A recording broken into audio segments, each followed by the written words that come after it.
We just like to have a little bit of fun. Good evening, everyone. Thanks so much for sticking in the auditorium for this first session. A lot of great options for you tonight.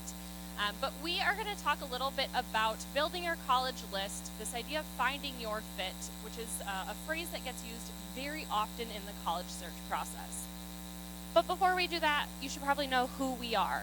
My name is Jeanette Von Hayden. I am a regional admissions counselor, which means I live here.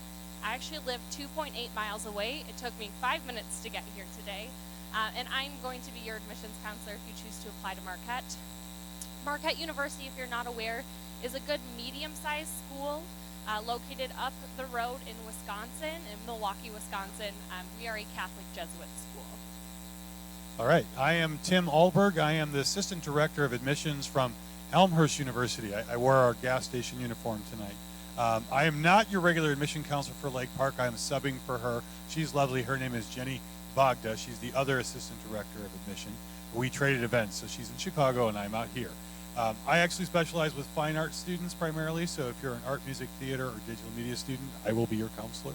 I also work real closely with the ELSA program, which is the Elmhurst Learning and Success Academy. It's a 4-year college experience program for people with disabilities. Been at Elmhurst for 15 years and 2 months and 3 days, but I'm not counting. And I've been in the business for 20 years, so it's nice to see you all tonight. We've got a pretty good number of years of combined experience between all of us, because I've been working in admissions for about 10 years and about 5.5 years working for Michigan State University. So my name is Steve Landgraf.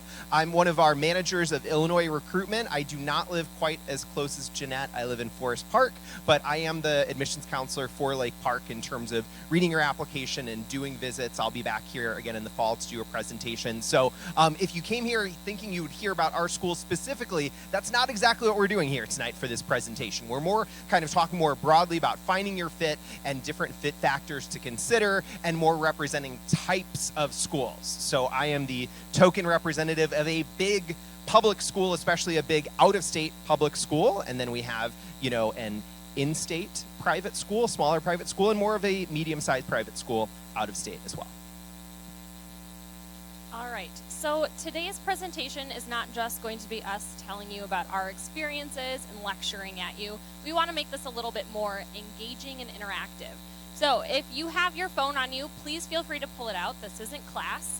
So you can pull out your phone and go to the website at the top of the screen. That might be hard for you to see, but the website is menti.com. So MENTI.com.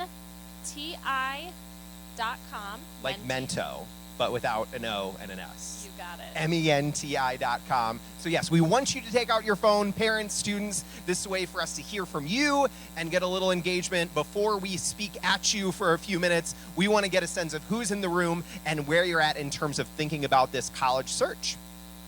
Once you get to that website, you are going to be prompted to put in an 8-digit code. That 8-digit code, if you can't read it, I know, it's poor font. It is 4132 2021. Again, 4132 2021. Give you a couple of minutes. Unfortunately, it's not going to be like a Jackbox game, right? Because those are really fun when you do those with your phone. Yeah, there's no winner with this one. There's no prize or anything. Menti.com, MENTI.com. And again, the 8-digit code is 4132 2021. All right. I see a lot of eyes looking back up at us, so I'm going to assume that we're good. So I will turn it over to Steve, who's going to kick us off. So you should be seeing these questions both on your device as well as on the screen here, but go ahead and chime in. Who is in the room tonight? We want to get a sense. We know there are probably a good number of juniors and sophomores and parents, but glad to see we have a few freshmen too. Parents are really winning here. But sophomores, actually, I'm a little surprised. That's awesome that we have so many sophomores in the room. I almost feel like we should do like a race announcement. It's like the parents are pulling way ahead. Sophomores are coming in at 14. It's just like the Dunkin' Donuts race at the Bulls games with Cuppy Coffee and Biggie Bagel and Dashing Donut. Can you tell I go to a lot of basketball games? All right. Next question. How are you feeling about this college search process? So this one is like a word cloud. So you can just type in a word. There's no wrong answer. Just how are you feeling about the college search process? And the words should start popping up. I think. Is your Mentimeter broken? Overwhelmed. It's not. That's good. All the good words. They were thinking about just something very eloquent to say. So it looks like a lot of overwhelmed and anxious. Kudos to the one hopeful person. Not a lot of positive words. I like just not good. I like Okay. antsy as well. See, comfortable. I like that Bro. excited. These are good. Bro. But generally a sense of trepidation. And hopefully after this presentation and the other sessions you go to tonight, you will maybe feel better. But it's totally okay to feel all of these ways, like scared and confused and overwhelmed. That is totally understandable right now. And we also want to get a sense of if you have any siblings who went off to college, because we know sometimes you're maybe feeling a little more prepared, a little more savvy about the process if you have any siblings. But it looks like we have a lot of folks who are maybe the only child or oldest child. You know, I had 2 siblings who had gone off to college before me in my family, so that made me a little more prepared for it. I was the first and the only in my family Me to go too. to college. You would have been in Hey. this. You would have both been in this zero. Yeah, that's zero us. column. And Yeah. That's first why we're gen. hanging out over here. All right, we've got just a couple more questions for our little survey here. And what about visiting a college campus? We know that COVID has made this a little more difficult to do college visits, so that's great to see a lot of you saying you are visiting soon. I'm glad that that is winning in the poll. And a few of you have done some visits. That's great. Summertime is a great time to do college visits, for sure. All right, next question. What do you want to study in college? This is another word cloud, and again, I don't know is definitely an acceptable answer, especially if you're a freshman or sophomore. That is a totally acceptable answer, but you can just type in whatever you're interested in studying. We're gonna have a lot of great medical professionals here from Lake Park, a lot of great engineers. We got art on there too. I am the fine arts counselor. You're my friend. Whoever put that in. Music as well. Man, they're just coming in so fast and furious, it's hard to keep up. Have some folks that want to work in the FBI, law, a lot of Animals. engineers. Nobody has I was a radio TV major at my college. Nobody, we'll see if anybody puts that tonight. Who wants to work in radio anymore? Come on. No, thank you. Web design, neuroscience, lots of great options. That's awesome. I think we have, is it 1 or 2 more questions? Just a couple. 2 more, I think. And how are you feeling about the cost of college? This is another one that we know may be a little different between students and parents in terms of how you're feeling about this. Pretty No worried, one's far feeling and away. great. What? No one's feeling great. Not a one person. It's because I haven't gone to the financial aid session yet. I know. This will change. The later ones, if somebody has already went to that ISAC session, it will be different. So definitely far and away pretty worried, but a few people are so-so.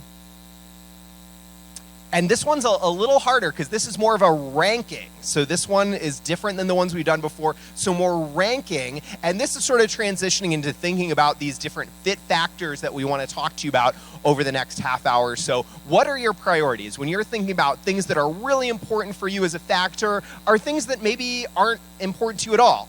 So as you weigh things like class size and majors and distance from home, all those folks that said they were pretty worried about financial aid, also very That quickly. one really sprang out fast. It really did. But major, now this is really the Dunkin' Donuts race. Which one's going to win?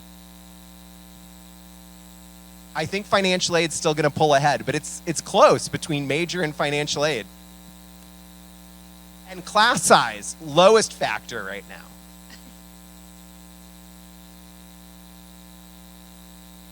This is great. Thank you all for playing our little game, and hopefully this gets you thinking about some of the things that we're going to unpack here in our session. Cool. So this is kind of our little roadmap of kind of what we're talking about. Fit is kind of something all of us in this business talk about all of the time. I know we at Elmhurst do it all the time. Everybody, every one of us wants you to be a good fit at our school. We're so biased that we wear uniforms and all that kind of stuff, but it's important to you what that fit is. So match versus fit is one thing. The financial reasons are valid, real. You definitely need to worry about that, what kind of financial aid But it's not the only thing. It's also the environment, the major, the people. The class size, I think, is really important. Of course, I'm the smallest school here with the smallest class sizes, so it's a big deal to us. Is a big thing.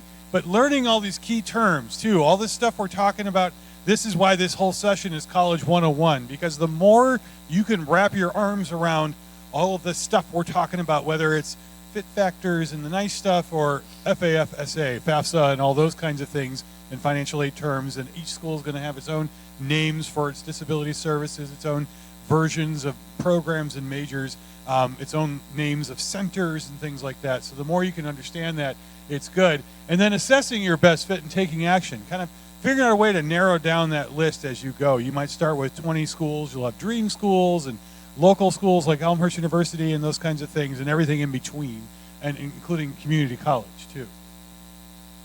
So this is about, we think, how many colleges and universities there are in the US of A. Just 4,000. So if you start applying now, freshmen, you should be done with everybody by the time you're seniors. So it's a lot to consider, and each one is a little different in size, location, all those kinds of things. So it's pretty impressive number. So good match, best fit. Good match. Being admitted to the Hopes and Dreams University requires a minimum GPA, which you have. They offer the degree that you want, which is what you want.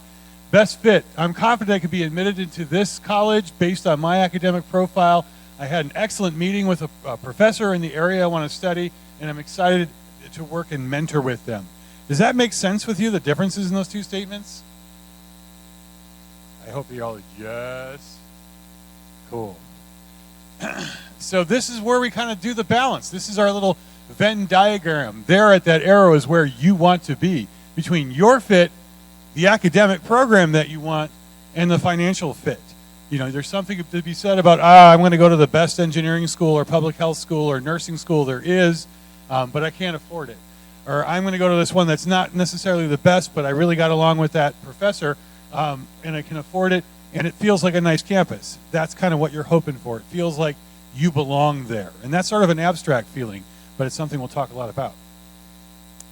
All right, so I was a first-generation college student, and when I was going through this process, I remember my mom and I just kept staring at each other, wondering, what does it even mean for a best fit? What does it mean to match with a school?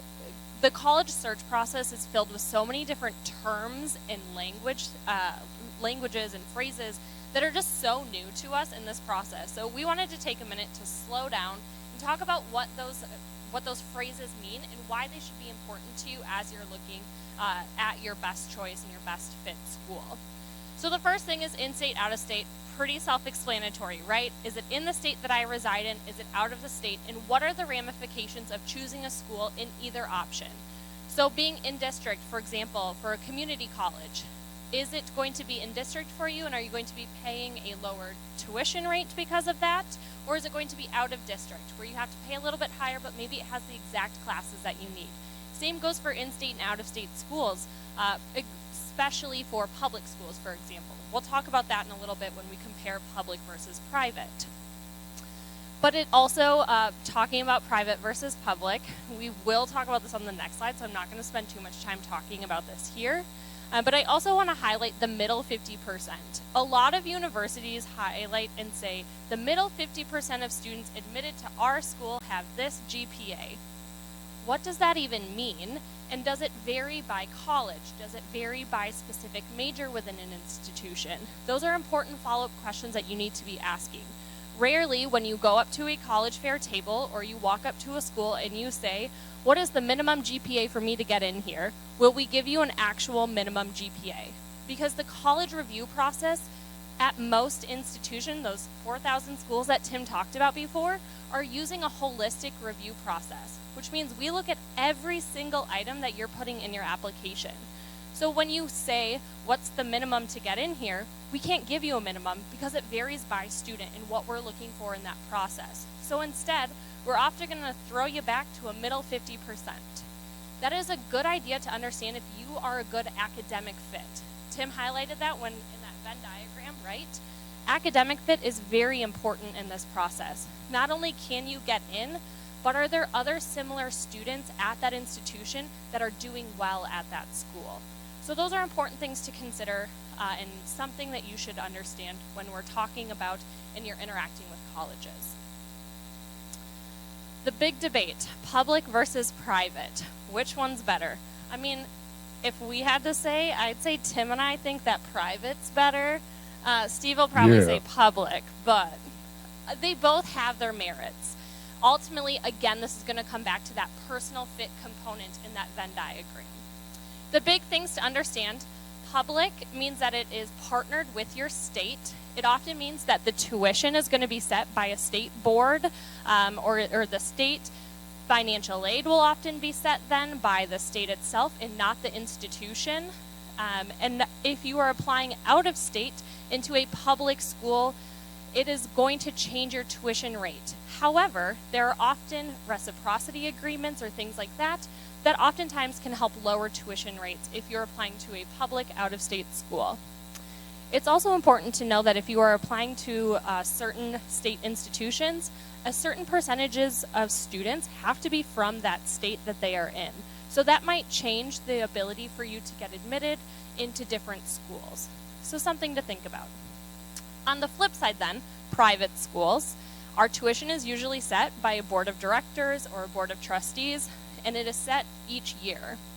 That also means our financial aid is set by that board of trustees, and sometimes there might be a little bit more flexibility in terms of what we can offer for financial aid scholarships and things like that. The other big difference with private education is the demographic or type of school it is. There's a misconception that if you are private, you have to be religious. Not the case. Marquette University is a Catholic affiliated university, but not all private schools have a religious affiliation. The only difference that you'll really see is in terms of the types of general education requirements. For example, if you go to a private school that is a STEM school, there might be less focus on a liberal arts education than, say, a Catholic private school or a public school that is, their mission is to help educate the citizens of that state. So just a little bit to consider in that grand scheme. So we have three main fit factors that we want you to think about briefly here, and some of you are already thinking about them based on what we talked about or what we got from our polls here. So we're going to talk about our academic fit, financial fit, and personal fit. So we had a Venn diagram before. Now we have a bell curve that illustrates this middle 50% that Jeanette was talking about. This is an example, and maybe a little blurry from where you're at, but this is, again, what so many colleges advertise is not always even an average, but that middle 50% of GPA and or test scores, because a lot of schools are test optional, as we also mentioned on this slide here. So this is a good way to think about both match and fit of how you're looking at a school, and if you're going to thrive there, of seeing how do you compare to other students who have enrolled at that school based on your high school GPA or based on your test scores. Is that going to be a place where you're going to thrive and it's going to be a good fit for you? And will you be challenged by the professors there? Just to touch on test optional real quick too, since we had that on there. A lot of schools are test optional now, and that is just another piece to factor into if it's going to be a good fit for your college search. So many schools out there are. You always want to unpack what that means for that school. You know, like at Michigan State, for instance, we are completely test optional. It won't affect your chance of getting into any particular major or getting into any our honors college, getting any scholarships. We are completely test optional. But some schools you're looking at, they may still require a test score for a certain direct admit program for an academic college or for certain scholarships or their honors program. So just asking, are you test optional is not necessarily enough. You might want to ask a follow-up of like, are there any disadvantages to not sharing a test score? So just a little advice. So when I talk about academic fit, probably most of you just thought, well, do they have my major? I mean a little bit more than that, than just thinking about your major. That's definitely important, but major is really broad. It's not always as linear as you might think of, like, if you major in X, you will have these careers to choose from for the rest of your life. That's not how life or the career world really works, and there can be a lot of overlap between majors and things like that too, but that is definitely a good place to start. Do they have my major? But also think about just other things you want to get out of that academic experience in the classroom, like the average class sizes and what those interactions with professors are going to look like, and other things you want out of your overall academic experiences. You know, research is a big focus at Michigan State. That's something very attractional for us. So are study abroad programs. That's another thing that's very attractional for our students. So there should be other things that you maybe want to get out of that academic experience that are going to play into that fit as well. Maybe you also want to look at graduate or professional school. Is that offered at your college, or is it something that you would potentially have to apply to another school? Or could you do your entire program, like master's and PhD at that school? So maybe I'm overwhelming you, hopefully not, but we're just trying to say there's a lot of things to consider with these fit factors.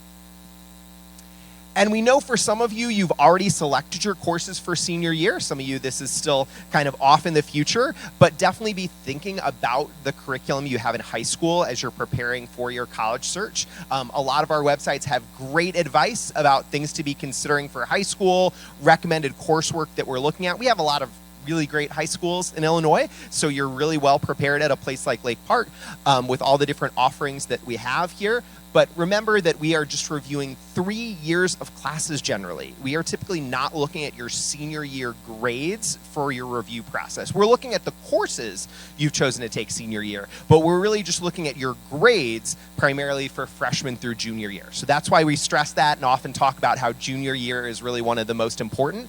And we are certainly looking at both rigor and success as you're thinking about your next few years of high school. So rigor is like, how challenging are your courses? Are you taking any honors courses, dual enrollment, AP, that sort of thing? We're looking at that academic rigor, but also your success in terms of your GPA, and consider those potential majors. You know, I get a lot of students asking like, well, what classes should I take if I want to major in X? So for Michigan State, we just do a general review. We don't admit by college, so we don't have different advice. We're just admitting you to the university. But I say, yes, if you're interested in doing engineering or broadcasting or journalism or whatever your passion may be, absolutely lean into that as much as you can in high school, because that will better prepare you for college, or it may cause you to pivot. It may say, I really thought I wanted to do this, but the more I've taken classes and learned about it, it's not for me. So easier to try to find that out in high school if you can.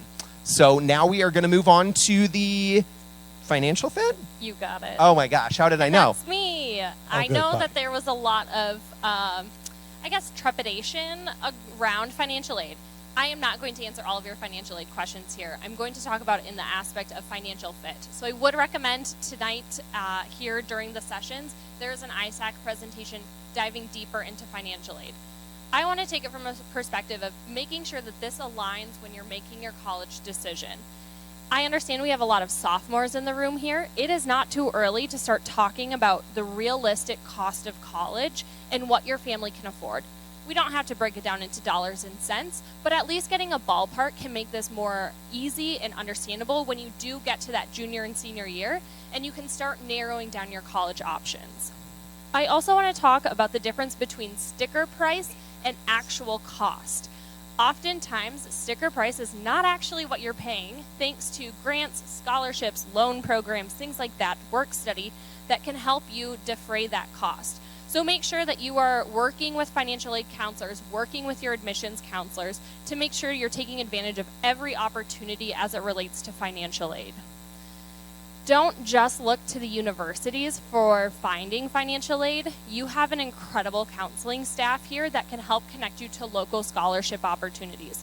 Look to your parents' companies. There are ways that you can find additional scholarships outside of the university that will follow you no matter where you end up applying to for school. And the last thing I want to talk about are deadlines. Deadlines, deadlines, deadlines. These are so important. We understand during COVID, things happened and, people behind in the process. I'm working with students right now who are just applying, and May 1st is in literally a week and a half.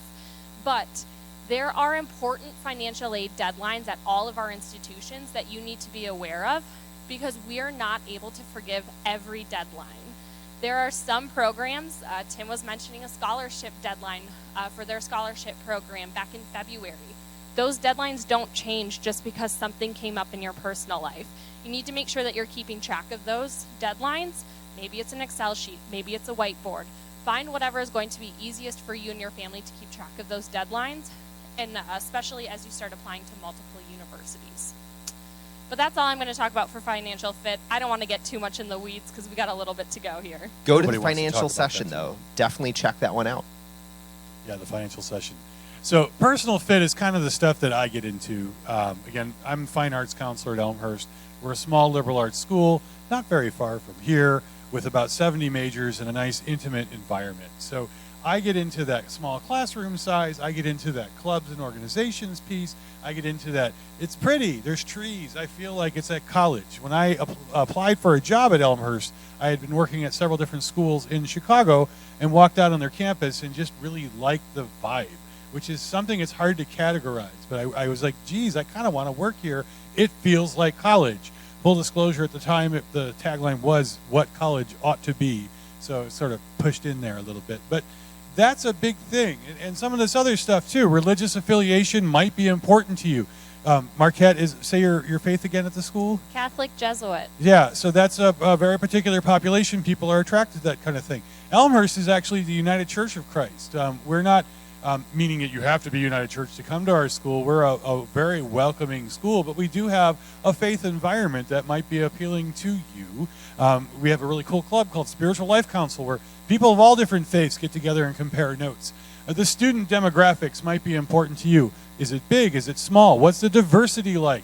Is it a welcoming environment? What's, in my case, Elmhurst like? Is it cool? Is it fun? Is it a wild, hardcore party town? Elmhurst is not. But Michigan State might be. I don't know. I went to Illinois State, full disclosure. It was. And campus size kind of matters too. I went to Illinois State, full disclosure. It was huge.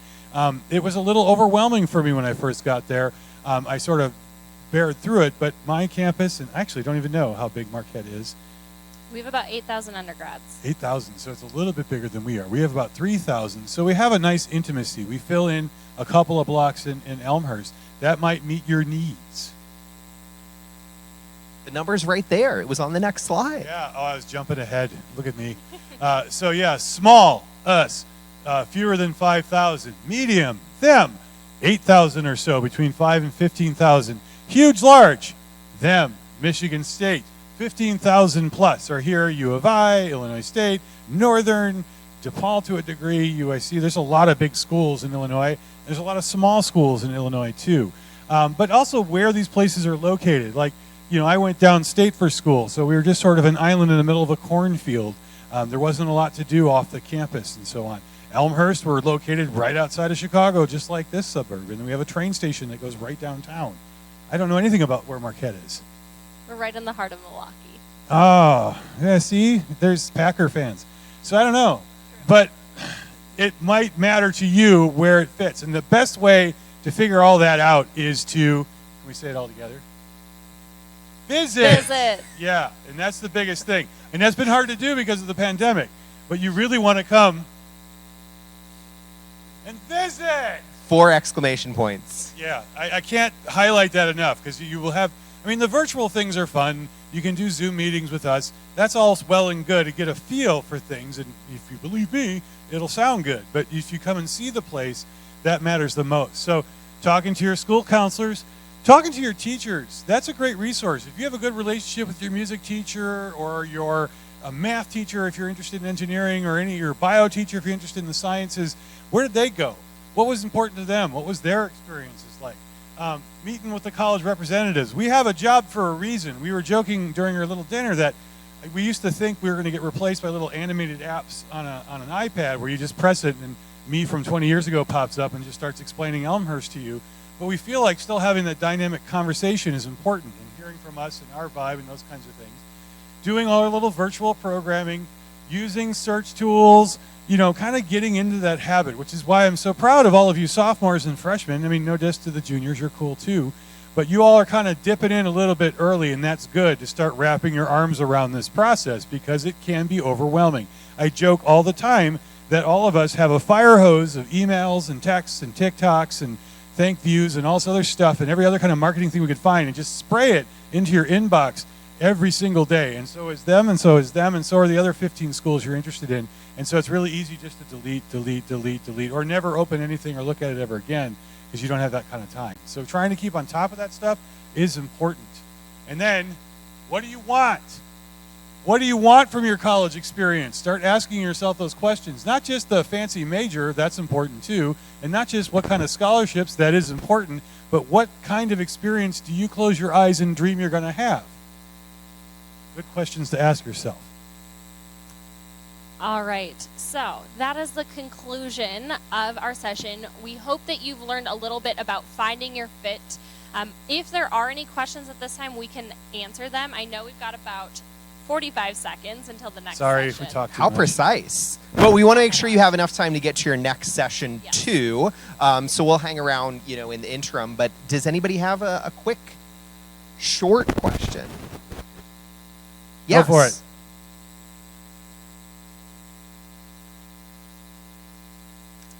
That is a really good question. Too bad.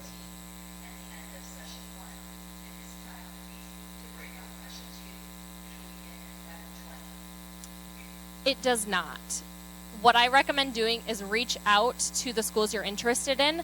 What you will find, however, is that medium to larger schools might have a few more lecture experiences than, say, smaller schools. I think that's a fair characteristic.